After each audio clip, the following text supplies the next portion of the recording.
In my free time these days, I study French and Japanese.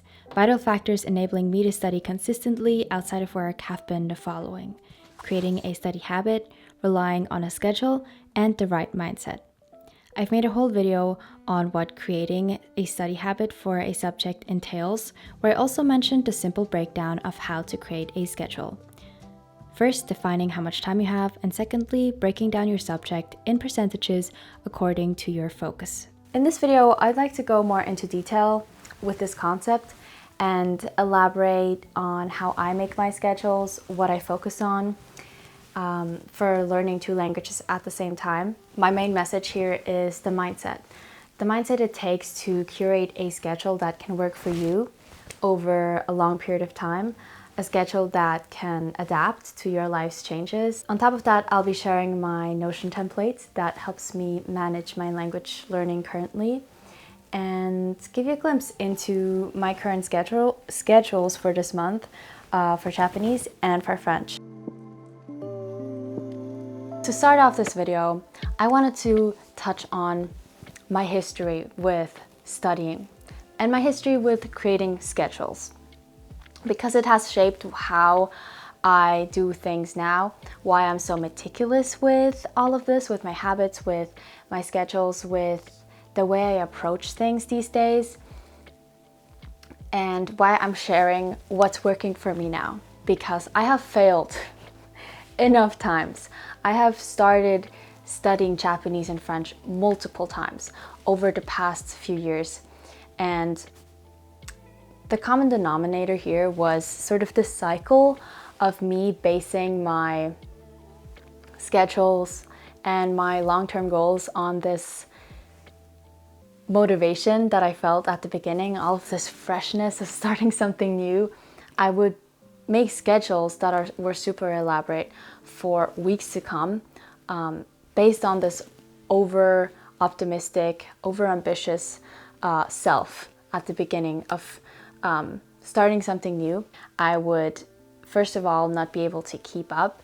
I would make schedules that were, as I said, just over-ambitious, and my schedules weren't really flexible, couldn't adapt to life, and I didn't plan in, for example, not being able to study while traveling, or the fact that life just happens, and so those are sort of the things that we'll be picking back up throughout this entire video. I was just getting tired of not being consistent, and that's actually one of our first topics here, so let's dive into this video. Chapter 1, framing your capacity. And for this, let's start talking about the importance of simplicity and consistency when it comes to curating your schedule.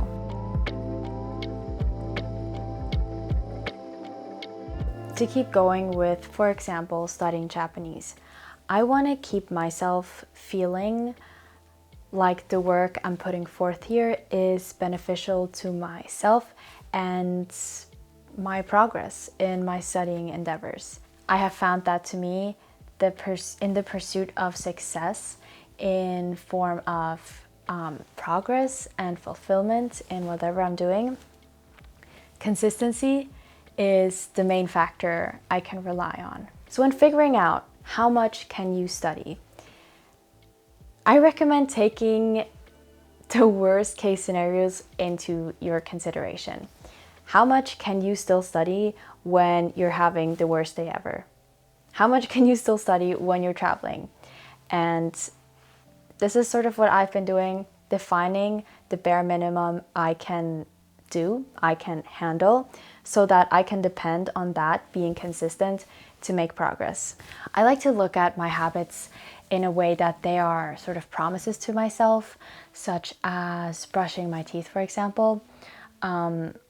And if this promise of, for example, studying 20 minutes at a certain time is threatened to be broken consistently by other appointments you have or your personal needs, then this habit is not sustainable in that way or in that length as you intended it to be. Our goal is to determine focused chunks of time for studying in our example.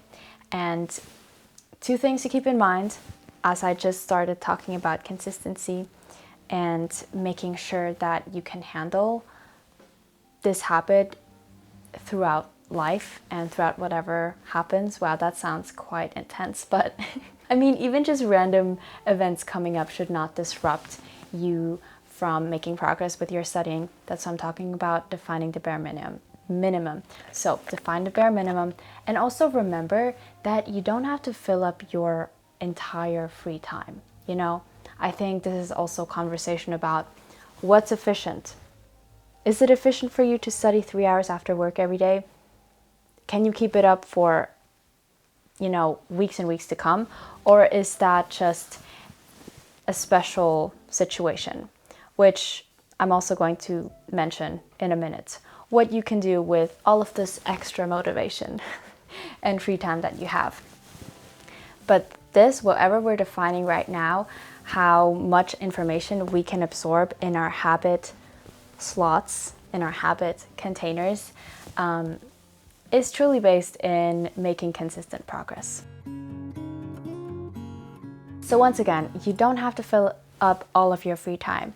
But now, okay, I know how it feels when you're just eager, when you're excited, and everything I described of how I usually feel when I start something new. Use that energy, okay? Use that motivation, use that energy, but don't spill it all out during your focused time of studying, during your habit. I would say all of this extra momentum you can have at the beginning or just randomly, and hopefully just the joy of studying will lead you to feel this way. I would dedicate that to extra study time and just bonus study. Honestly, that's sort of what I do. So if I feel a bit more motivated to study French, I will just read in my free time and not as a habit, not as a part of my schedule. And that's sort of how I've been personally managing all of this extra energy, motivation that just spurs up randomly for me, to be honest. But I'm just personally extremely careful not to rely on that and build my schedules on that. But maybe this is going to work out for you as well, where you define the bare minimum, rely on that for consistent progress, and everything else you can just see as bonus study. And if all of the bonus study falls away, you're still making progress. I think that is how the system can work over the long term. I would like to get a bit more specific and talk about what to plan into these habit slots / learning containers, or however you want to call the focus time you're dedicating to studying. And this is where study packages or focus packages come into play.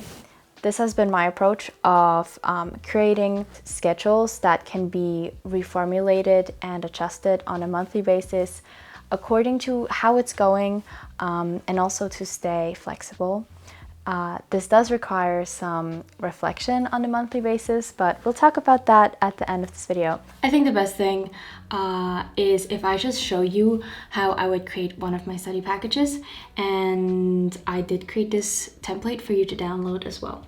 So let's go down here. Let me first start recording my screen, maybe, that would really be helpful. People need to mow their lawn, I need to film my video, so we are here. Okay. I'm opening my study package template, and I wrote August already. And then you can see these 4 boxes, which to me are the most important things that I need to reference back to each month. So let's start with filling out this box right here, habit slots, because to me, the foundation of all of this, as I've probably mentioned multiple times right in this video, is building a habit. And so for French, I have been consistently studying at 1 p.m. for 30 minutes. And then on weekends, I like to take classes which are each 1 hour. So now let's move up here. Focus and maintain are the main groupings I have for building my schedule, basically. So in the past, I used to calculate how much time I have and sort of divide my activity pillars slash language pillars into percentages of my time. And today I don't really do that anymore. I just write down the pillars I want to focus on, the pillars I want to maintain, and I focus on my focus. It may seem oversimplified, but it's been working for me for the long run. I don't really have any need to calculate anything more specific. And it's been the most sustainable. So this is how I would approach this. Right now, my focus and what I can handle and manage has been sort of less than in the past. I just feel kind of overwhelmed right now with a lot of things. So I've actually been focusing a lot on reading and listening. So watching shows, reading books, and something that's always important to me is speaking. So I've been speaking a lot with friends, with my sister, and with my dog, but also in classes that I take for 2 hours during the weekends. Now, skills I want to maintain. I do want to maintain my grammar and my writing, but they really aren't a priority. So for those especially, I do the bare minimum. And then this box right here, resources, I just like to highlight things that excite me, or perhaps new resources I want to try out, resources I want to focus on. So I've recently been watching BoJack Horseman, which is a show on Netflix in French. And I've also been reading this book right here, which is pretty good. I hope I'm understanding it. Maybe I'm not, but it's pretty good. It's falling apart. But I would note things like that in here, which is also a great way to document what you're working on, studying with every single month. And then this box down here, we're going to touch on at the end of this video. So this is how I would build my study package. You could definitely add pictures, decorations, add to this whatever you want, links, but for me personally, it's enough to just note this essential information. Here is one of my favorite ways of learning French right now, and that is taking classes on Lingoda. If you haven't heard me talk about Lingoda before, they're an online language learning school that connects learners from all across the world with native level teachers. I've been taking their classes for a couple of months now and have had so much fun curating my curriculum according to my language goals. So right now with French, I'm focusing on speaking and listening, and so I choose classes with topics that I would love to talk about in French. I just love learning new things in French, as an example, and other languages. It just feels like I'm expanding my brain and it feels great. And that's actually one of my favorite aspects, that you can just choose your focus of learning. And also because there are classes all the time, you're sure to find some that fits your schedule. So perhaps you'll say, okay, that sounds cool, but I kind of want a challenge. The Lingoda Sprint might just be the right thing for you because it challenges you to take classes consistently for 2 months straight. And if you attend all of your classes with the Sprint, you can get 50% cash back. And if you attend all of your classes for the Super Sprint, you can get 100% cash back. So not only will you be making amazing progress in your target language, you may also get all of your money back. And if this all sounds good to you, you can actually use the code Yusuf08 to get €20/$25 off your Sprint registration. Well, I wish you bonne chance avec ça, and thank you to Lingoda for working with me. Let's move on with the video. Okay, y'all, so now I want to show you how I go from creating a study package to putting it into my actual schedule. So this schedule is what you'll find when you copy this into your Notion. And I sorted this according to the months, because that's how I like to go back and how I like to archive things. So I think the most important aspect to keep in mind is when you create a task, make sure you tag the right month. So now let's go to this page where I linked the database and just put in the August view for now. And I'm going to show you my August package for Japanese, which you can plop right into this section right here. Make sure it's tagged with August as well, and it's going to be basically archived into this view with your weekly schedule for the month. So let's hop into here real quick and I'll show you how this looks. For Japanese, what is special right now or unique is that I do all of these things every single day. So I determined my habit slots, and you can see only 6 p.m. is predetermined because all my other times of the days sort of vary, and I just attach my habit to them. So if I eat breakfast at 7 a.m. today, I'm going to study after that. And if I eat breakfast at 9 a.m. tomorrow, I'm going to study 30 minutes after that. And then I also added resources such as shows I'm watching right now. This is a page where I can find books because currently I'm doing this challenge where I'm reading every single day, and WaniKani, which is how I study kanji. I just kind of make sure that my focus tasks are prioritized and that I do at least one session of the tasks in my maintain box. For example, we have daily kanji, which I do with WaniKani. We would create a new task right here.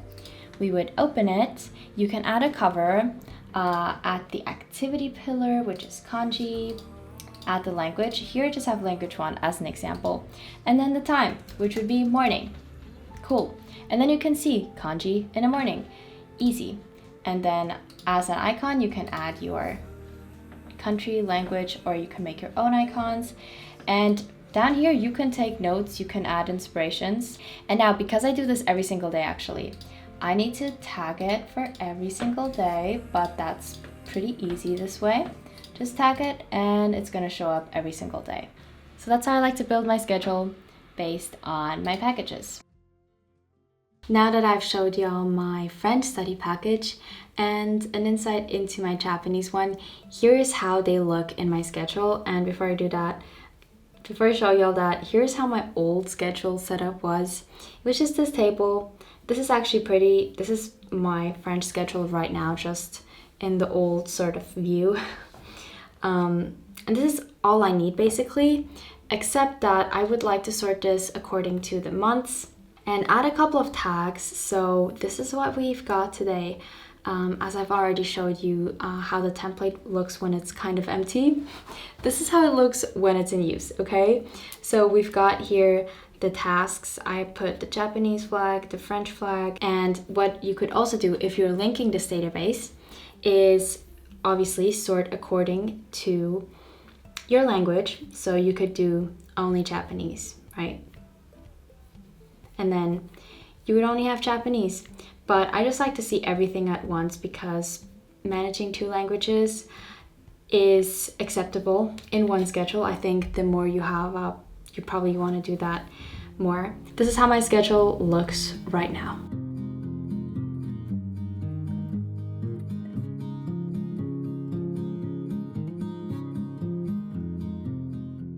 I'm excited to talk about this chapter because it reminds me, and I hope it's going to remind you too as well, to enjoy the process. So let's talk about tracking your progress and reflecting. First, let's answer the question of why should you track your progress? I would say especially if you lack this external pressure to improve your skills, but even more so for your spirit. Track your progress. Being able to see your actual progress over days, weeks, and months can give you a perspective over the effectiveness of your approach. And as I said earlier with consistency, I just want to feel like everything I'm putting into this is worthwhile. And I think tracking your progress can definitely contribute to feeling so. When it comes to the reflection itself, we're talking about a monthly reflection here, mainly with the goal to know what you want to adjust for the next month and how to approach creating your next study package. But y'all, you can go crazy with this monthly reflection. You can see it sort of as a monthly journal entry where you capture your entire experience. You could every month make a short video of you talking in your target language. You could add the series you've watched, the characters you've loved, the words that strike you, quotes, any art you find that you've discovered along your language learning journey. And I haven't done much of this yet, but when I think about having sort of this log and this archive of my studying journey, that just sounds beautiful. But zooming out again, you want to have the takeaway of what do you want to carry over into the next month, and what do you want to change, just to keep that in mind. So here are some suggestions of questions that you can take into consideration for your monthly reflection.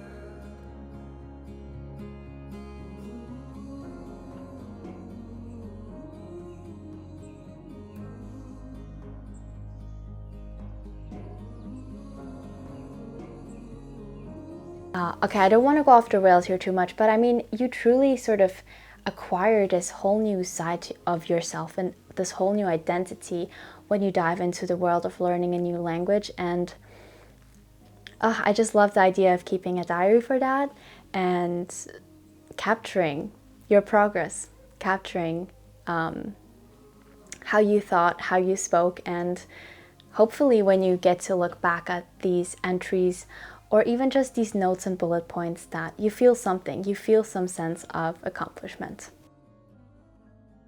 Taking the time to reflect gives you the opportunity to give yourself props for your continual effort, and gives you the opportunity to make sure that you're enjoying this process, because I just want everyone out there who is working so hard to remember that hopefully they're doing this to enjoy it and for some sort of pleasure.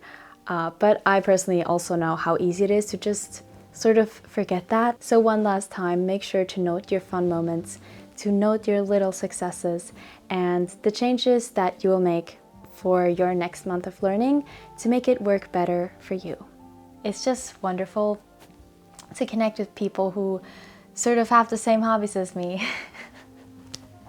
So I hope you enjoyed this video, and I truly hope that the things I've learned and the things I'm doing right now that are working for me help you out, even if that's also my Notion template. I'd love to know how you approach making your schedules so that they work for you in the long term. If you want to add anything to what we've been talking about in this video, I'd love to hear it.